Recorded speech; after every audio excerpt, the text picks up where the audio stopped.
Dr. Ludo, kayo ang city veterinarian po sa city vet. Dan ini ang kadayon. Dok, ngayong hapon, punta niya itong limot. Yes, maayong hapon ninyo Lons, no? Uban sa imuhang team nga naa dinhi karon. Naata karon sa Barangay San Antonio kay nagbarangay-barangay man kita karon Lons agi pag awareness aning African swine fever. Do 2020 diri na ta, no? Nagsuroy na tas tibok barangay sa Usamis.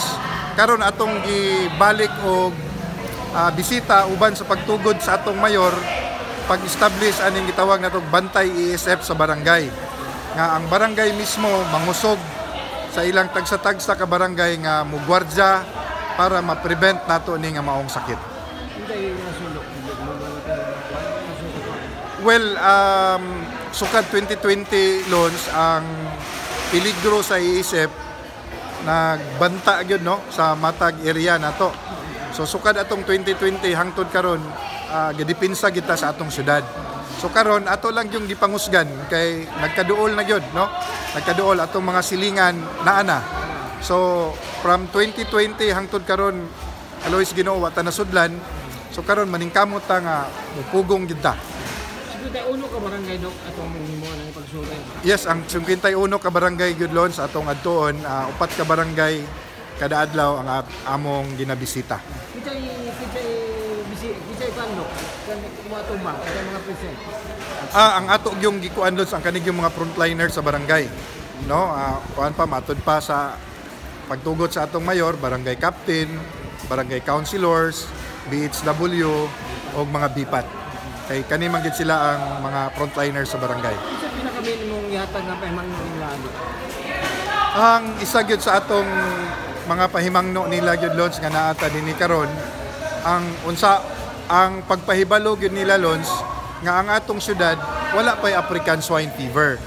Kay medyo naamanggoy mga confusions ba, no? Naapoy mga kanang mga fake news pod, no, nga ani na grabe na kwaon sa gobyerno inyong mga baboy.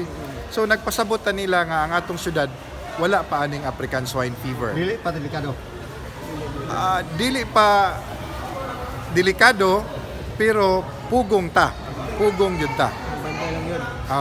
Dok, if ever duna naging sakit sa SF ang syudad, unsa to pagtabang ang mga farmer? Kaganiha ato pong gipahimangnuan sila katong wala pa naka-apply og insurance, ato silang giingnan nga moadto sa Department of Agriculture kay i-apply nila og insurance ang ilahang mga binuhing baboy. Ana, no? So sa senaryo nga pangutana nimo nga panalitan masudlan ta, mo na ning naata karon sa barangay nga ang mga tao sa barangay kaning lumilihok aware na kay para kaganiha atong giingnan kung naay mga unusual sumbong dayon, no, kay para makaanhi dayon ang atong team para pag-manage o pag-prevent sa maong sakit. Kapag mo insurance, Dok, nila ka minimum buhi nila nga pwede nila mo kuha og insurance. Bisag isa ka baboy ni Lons, pwede nimo i-insure. Naalang sila limit katong murag consider na kag commercial, I think naanay bayad, no?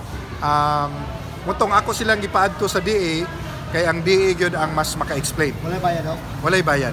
Dili lang baboy, Dok? Apil naman ani ang ubang hayop, no? Pwede nimo i-insure. Pilang manok, Dok? Apil manok. Livestock.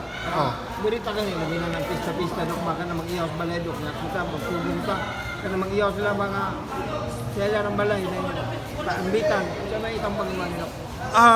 Moto Lons, no, kaganiha ako yung gi-emphasize nga kung mag-ihaw ta og baboy nga dito gyud sa slaughterhouse.